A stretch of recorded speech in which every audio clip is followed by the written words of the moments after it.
Hey everyone, it's Rochelle, the Right Now coach, and I wanted to talk about this idea of structuring unstructured time. I took a look back at my client notes, which I often do as a way of just thinking about like what are the things my clients deal with and how can I help them? And one of the things that comes up a lot is that my clients want like large periods or chunks of time to write. They don't want to try to fit their writing in like before work or after work or, on a break. They'd prefer to have like a whole morning or a whole afternoon. And I echo this. I feel the exact same way. I don't like to squish writing in. I don't like to do it at the end of the long day. I like to have like a big chunk first thing in the morning. But one of the biggest challenges that I face, and that a lot of my clients face, is that we don't do great with big batches of time. What happens is if there's no structure, we get super distracted. And we get distracted by like our inbox or social media or, the children or the dogs or cleaning the house or whatever. But the pattern is that without external structure, that 3 hours or 4 hours isn't very isn't something we use very well. So, um, really, what we need is some sort of external structure to help us. And so, the first thing I encourage people to do is set some goals for their time. So if you got a morning or an afternoon or even a whole day set up to do writing, think about like what do I want to accomplish with that time? How do I want to use that time? What's my goal for this time? And it's sometimes good to have a couple of different goals. So maybe, you want to read through a manuscript and think about it in terms of how you're going to revise it.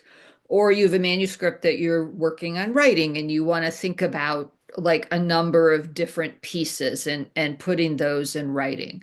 So it's good to have, a specific goal and then with that goal, some specific tasks that you want to accomplish and to have that kind of done before you launch into your 3 hours of writing.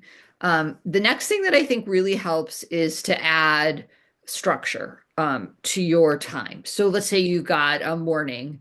There are a few ways to do this. One is to time box. So to actually schedule your time and say, from 9 to 9:30, I'm going to jot down ideas and really get a handle on what I want to do this morning. Then from 9:30 to 10, I'm going to work on the very first thing. And then from 10 to 11, I'm going to take an hour to really do a deep dive into this manuscript. And then from 11 to 12, I'm going to do this. So having some sort of a time box structure can be really helpful. The other thing you can do if that kind of a structure doesn't work is to do the Pomodoro technique, which is to set a timer for 25 minutes and work until the timer goes off. And when it goes off, you take a 5 minute energizing break. It's not helpful to do social media or any kind of online thing during this energizing break because it's going to suck you into distractions. So use the Pomodoro technique. Then you would go back to work for 25 more minutes, take another 5 minute break. And then you can repeat this as long as you have energy. Usually people can do this for about 3 hours. More than that, it's really hard to sustain your focused energy. A third thing you can do if you have a long period of time is that you can work with a friend. So you can get what ADHD people call a body double. And so you can agree to meet with someone either on social media, I mean, on Zoom or something like this, and co-work. That can be really helpful. Or you can just meet in each other's office or at a coffee shop, and then you just spend the time working. And that is kind of like an added bonus to your structure. I think it adds like this little piece of accountability. Maybe you wouldn't do it on your own, but you'll do it because your friend is there. Some things that you need to do for this chunk of time. So you've already kind of set a goal. You scheduled what you're going to do during this time. Maybe you've time boxed, maybe you've done the Pomodoro method, but you have some way to manage your time. So the next thing you want to do is manage your distractions. I always say eliminate distractions, but that's not really possible. What you can do is you can hide your phone, you can turn off all those distractions that you have on your phone, like your phone beeping in or your email beeping in or your social media beeping in, any kind of like desktop notifications. You can get rid of those. So that really helps.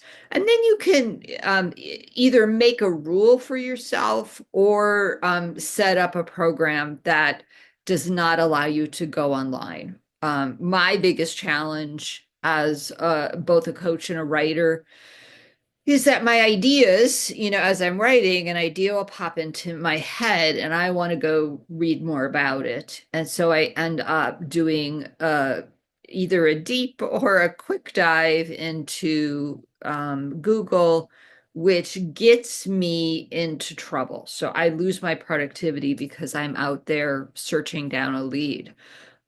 So think about how you're going to do that if you're going to promise yourself not to go online, or if you're going to set up an app like Freedom, so that you don't go online while you're working. Some of my clients have separate laptops that they only do their writing on, and these laptops don't have internet access, and that can be super helpful. So another thing that I find to be really helpful is to line up some energy boosts. So if you're taking a break at various times during that 3 hour writing time, you want to set up some energy breaks that are going to be healthy for you. So going on social media clearly doesn't work. So what else could you do? For me, energizing breaks are like little repetitive tasks like folding towels, doing the dishes, putting in a load of laundry. It might be doing a little weightlifting or a few yoga poses or some stretching against the wall. If it's nice out or if you're like fierce in the cold weather, it's great to do a little walk around the block. It's great, even better if you have some nature around you and you can go kind of connect to nature. If you don't have nature and you have pets, you could play with your pet for a little bit. Dancing, making art, all of those things are energy boosters and help us to kind of heal our brain and refocus again. So, what I encourage people to do is try some of these interventions for a day or for a couple of writing sessions and see if they work. And then whatever you work, you put into what I would call your writing playbook. And so this becomes your kind of good habits. These are the habits that work for you as a writer that you're going to want to be using from now on. So I would, be a scientist. See what works for you in these long, unstructured time periods. See what you can do to make it the most productive time ever. And then keep doing those things over and over again. I'm Rochelle, the Right Now coach. Come back here for more tips and remember to always write.